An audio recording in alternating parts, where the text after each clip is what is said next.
Sa video ito ay magpapalit tayo ng RCB handle grip dito kay Scarlett. I-review na rin natin kung makapit at maganda ba ito sa ating mga motor. At maglalagay din ulit tayo ng ilang CNC bolts at pangdetalye para kay Scarlett. For idea po, bago po natin ilagay itong bagong handle grip natin, yung nakakabit po ngayon kay Scarlett natin is yung Daytona handle grip. Which is, nasa 10 months ko na rin siyang ginagamit. Ito po yung video niyan kung gusto nyo makita. At kung makikita nyo ngayon, medyo parang bumibilog na. Hindi na siya masyadong edgy. Tsaka parang lumambot na siya ng konti. Though maganda pa naman yung kapit niya, pero pangit na siyang tignan sa ating mga motor. So katagalan din talaga, naluluma yung dating niya. Kaya naman napagdesisyonan natin na magpalit ng RCB handle grip na ganito po yung design. Actually marami pong design at style yung RCB na mga handle grip. Meron pa nga yung Namagaki. Actually chineck out ko na siya at paparating pa lang po. Siguro soon compare natin siya dito. Pero yung nagustuhan ko kasi dito, napakalinis lang yung tignan, no? Isa lang yung linya niya, diagonal stroke lang at may tatak sa gitna na RCB. About naman po sa grip niya so far ngayon, tinetesting natin hawakan. Maganda naman po yung kapit niya. Di naman po siya madulas. Maganda yung grip niya sa ating mga kamay. Kami ay grip test din po natin siya kapag nakalagay na siya kay Scarlett po natin. So syempre, kailangan po natin tanggalin itong nakalagay ngayon kay Scarlett natin, itong Daytona. Sa pagtanggal po niyan, meron tayong tatanggalin tornilyo dito. Kabilaan po yan, kung stuck pa po yung mga bar end po ninyo, gamit po kayo ng Phillips screw. Pero yung sa atin kasi is Allen bolts na po siya. So yan yung pang tatanggal natin. Pagkatanggal po nito mga bar end, hihilain po natin yan palabas at matatanggal din po natin yan. Pwede nyo naman sirain yan, pwede nyo yung cutter kung nahirapan kayo magtanggal. Pero yung sa atin, may hila naman natin yan kasi di naman siya sobrang sikip talaga, kaya pa naman ng persa natin. Ipatanggal natin dito sa Allen bolt natin is Allen wrench 5mm yung size po nyan. Ayan, mahaba lang tong Allen bolts na to. Ayan, natanggal na natin. Tapos, pwede na po natin siyang hilain. So, wag po natin siyang iikutin ng todo kasi may hila po yung cable. Ang hila po natin, palabas dito sa ating mga motor. Ito, pangalawang beses or pangatlong palit ko na to. Kung kaya naman may kinat na po ako dito. Kung stuck pa po yung inyong mga handle grip, explain ko po sa inyo mamaya kung paano yung way ng pagtatanggal niyan. Ayan, yung dito po kasi sa part na to, may patusok yan. Pwede nyo pong i-cutter yan. Ngayon, kung stuck pa po nga yan, yung handle grip nyo, mas okay na i-cutter nyo kasi napakahirap tanggalin nun. So, nung maglalagay na tayo nito, kinat ko yun dito. Ayan, kung makikita nyo, nakat yan kasi patulis yan. Actually, pati yung dito, kinat ko. Ayan o. Kaya para pumasok siya dito sa part na to, kasi yung mga aftermarket is wala po siyang hulma na ganito. Doon hindi ko siya kinat ng buo, tinanggal ko lang yung matalim na part. Ayan, sa aftermarket kasi ayan, meron naman siya, kaso dito sa Daytona alam ko straight lang siya, kaya naman kinat ko dito. Meron na pala to, so sana mag fit in na lang po siya dito. Mga first timer din na maglalagay, yung iba kinakat po itong mga parang nakaumbok na yan. Marami po yan, ayan o. Tinape ko lang siya para hindi ko na siya ikat ng isa-isa kasi napakahirap nun. Para pag naglagay po tayo nito, saswak po siya. Kasi yung stock po natin is meron po siyang mga uka-uka dito sa loob, kung kaya naman yun po yung sasakto dito. Pero ito, hindi na po natin magagamit yan. Pero wag na lang natin tanggalin para hindi po siya umikot-ikot. Lalo na, ito po yung throttle natin. Dito po tayo nagagas, dito po tayo nag-apply ng persa. So yun, okay na dyan. Lagyan na lang natin ng electrical tape. So sa akin okay pa to, papasok na lang natin yan. Orientation pala, kung titignan nyo, tignan nyo lang yung pangalan. Yan, pag nakaharap yung RCB, dito yan, kasi hindi siya pwede dito sa kabila, nakabaligtad. So baligtaran naman yan, itong isa sa swak dito sa kabila. Tsaka mas malaki po yung butas nito. Itong nasa gas cable or nasa gas side po natin, throttle side, kaya naman di sila pwede magkapalit. So yan, persain lang po natin. Pasok to, medyo nahirapan tayo, pwede tayo mag-apply ng WD-40, pero tayo, palagay ko mapapasok na natin yan. So dito sa dulo may takip yan, pero ito hindi na natin magamit. Kagandahan dito sa RCB na nabili natin, butas na yung dito niya. Dito kasi sa Daytona, tinanggal ko pa to, kinat ko pa to kasi iipit po yung ating mga bar end dito, kung kaya naman hirap umikot. Pero dito butas na. Tignan natin yung haba kung sakto lang, same lang ba. Sana lang hindi po siya sumaya dito mamaya. Pero testing muna natin. Lagay muna natin tong RCB. Shoot lang natin, tapos tingnan natin orientation. Kung saan natin itatapat to. Kung gusto natin nakaharap to or nakaganyan. Nasa inyo na yan. Pero sa atin, pakita natin yung RCB.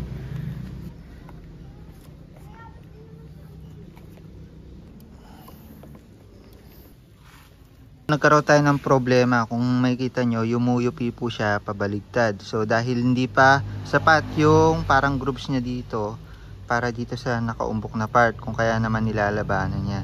Yung gagawin natin dito, tatanggalin na siguro natin tutuluyan itong part na nakaumbok dito para mag-swak lang siya dito sa handle grip po natin. So yan, ginawa natin, nusog lang natin ng konti para ma-cut natin itong part na to. Medyo okay na, nabawasan na natin yung talim niya dito. Pasok ulit natin, tapos tignan natin kung goods na siya. Ayun, so far okay na siya. Ayun, kung makikita nyo, hindi na po yumuyupi itong part na to. Saktong sakto siya. Problema natin ngayon is parang lumamya po yung ikot, hindi po bumabalik agad. Para malagkit po yung ikot niya. So sa ganyang problema, pwede po natin siya pasakan ng WD-40. Ito sa part na to kasi baka marami nang nakapasok na alikabok dito. Kaya naman hindi na smooth yung ikot niya. Tayo wala tayong WD-40 ngayon, pero pwede naman tong degreaser cleaner. Ayun na, tumutulo dito sa ilalim. Kung makikita nyo, napakadumi. Medyo nagiging smooth na. Lagyan pa natin ng konti. O yun, okay na. Bumabalik na agad, oh. Dumi lang siya sa loob. Ayan, so far, base sa observation ko, naging factor din yung mga parang nakaumbok sa loob yung mga fins. Para sa shape po niya, kasi soft rubber compound lang po ito. Kaya naman, nagre-reflect po siya ng konti. Ayun, konti lang naman.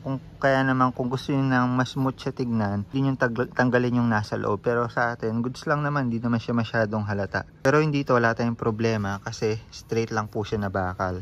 So, yan po yung itsura niya compared dito sa Daytona. Ayun, Daytona natin. Pangit na tignan, no? Ito, ang linis niya tignan, no? Ganda niya tignan, malinis lang. Sa grip po niya, makapit naman siya sa kamay. Maganda naman siya sa kamay. Hindi po siya masakit sa palad natin. Napakalambot lang niya sa kamay natin. Kung di ko pa pala nababanggit, maglalagay po ng link nito dito sa description kung saan nyo po mabibili yung legit na RCB handle grip kasama po yung mga ibang design ng RCB. And syempre, lalagay lang din natin ulit itong bar end po natin. Tignan natin kung may sayad yan. Yung clearance po pala dapat dito, dapat halos sakto po siya sa puti or pantay po talaga ng puti para hindi po babangga ito. So yan, so far, ayan, higpitan na natin to. Malayo naman siya dito sa dulo. Ayun o, may clearance pa. So pag inikot po natin to, hindi siya ipit. Ayun o. So yan, swak lang siya. Wala tayong masyadong naging problema dito. Di tulad nung Daytona natin. Ultimo itong dulo, tinabasan natin yan. Ayun o, nawala yung parang ganito niya. Pati dito ang pangit tignan. So ngayon malinis siya tignan, di ba? By the way, flex ko na rin po yung mga tools na ginagamit natin sa mga ganitong DIY sa ating mga motor. So simula sa Allen wrench, sa cutter po natin, kumpleto na po itong tools na nabili po natin. 85 pieces, may mga socket, may open range, plies, and cutter, at kung ano-ano pa. Kung kaya naman, kung mahilig kayo mag DIY, goods na goods yung ganitong tool set. One set na po siya. Maglalagay din po ng link dito sa description. Ayan o, kung makikita nyo sa malayuan, linis niya tignan, no? Compared dito. Siyempre luma na to. And next naman, siyempre, tatanggalin natin to. Papalitan din natin to. So umpisa natin dito sa bar end niya. Gamit tayo ng Allen wrench ulit. Yan. Ito okay lang na naiipit kasi hindi naman natin iniikot-ikot tong kabila. Tapos silain lang natin. Palagay ko ito madali lang. Oh, di ba? Smooth lang siya kasi wala tayong problema dito. Wala siyang mga parang nakaumbok, mga nakaharang. So meron na rin siyang electrical tape na nilagay natin last time na to. Mas goods na may ganito para may konting dikit. Ayun na, kung makikita nyo, medyo sticky. Para hindi po siya umiikot katagalan. So yung electrical tape, hindi ko na siya pinalitan kasi medyo okay pa. Ngayon, ikot-ikutin ko siya kasi kailangan kong sundan yung orientation ng electrical tape para hindi po siya sumabog. So kanina kasi tinry ko ipasok, medyo sumasabog yung electrical tape, humiwalay. So medyo paikutin ko lang dito Importante lang naman yung pinaka-final na position niya is nakaposisyon tong nandito sa taas yung RCB natin.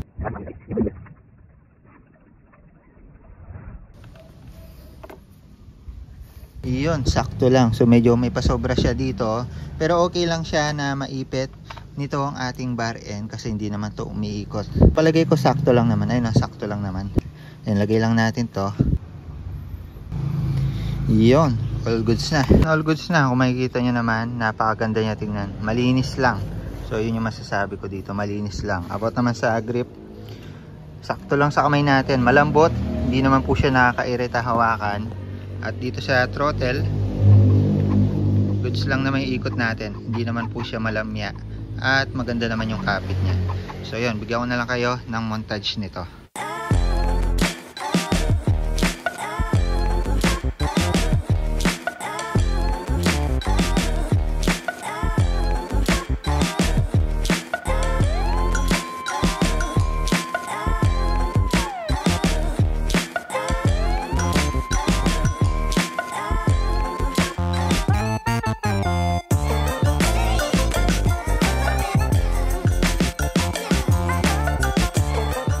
So isingit lang po natin yung mga ilalagay nating mga CNC bolts at bracket. Gaya nga nasabi ko kasi sa previous video natin, paunti-unti lang yung pagbili natin ito at paunti-unti lang yung paglalagay natin. So ngayon singit lang natin. Itong mga CNC bolts na to for idea lang din, hindi kasi siya nangangalawang. Also magaan tanggalin at higpitan dahil maganda po yung ulo po niya. Tulad sa mga stock na parang bumibilog. Also hindi po siya nangangalawang.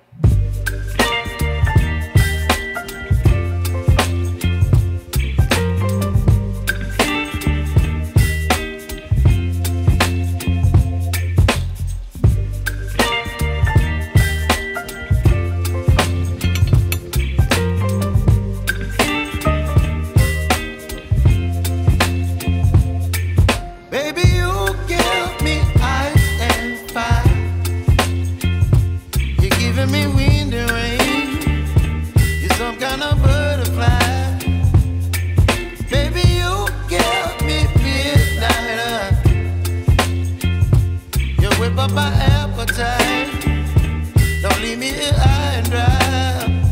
Oh, well, I don't wanna jinx it, baby, and twist myself at the spine.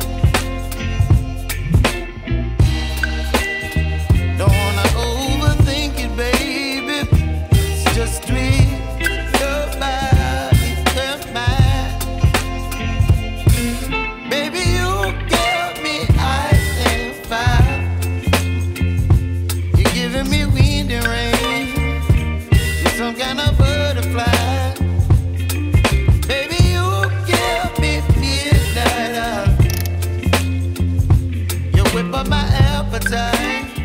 So yan, okay na, nakapagkabit po tayo ng handle grip, mga CNC bolts dito, pati dito sa shock, also ng bracket, at dito sa ating mga tire hugger. So dagdag detalye, dagdag forma sa ating mga motor. Ilalagay ko po lahat ng link na yan dito sa description. So yun lang muna para sa video na ito. The more click, the more you know, handle grip at mga CNC bolts para sa ating mga motor.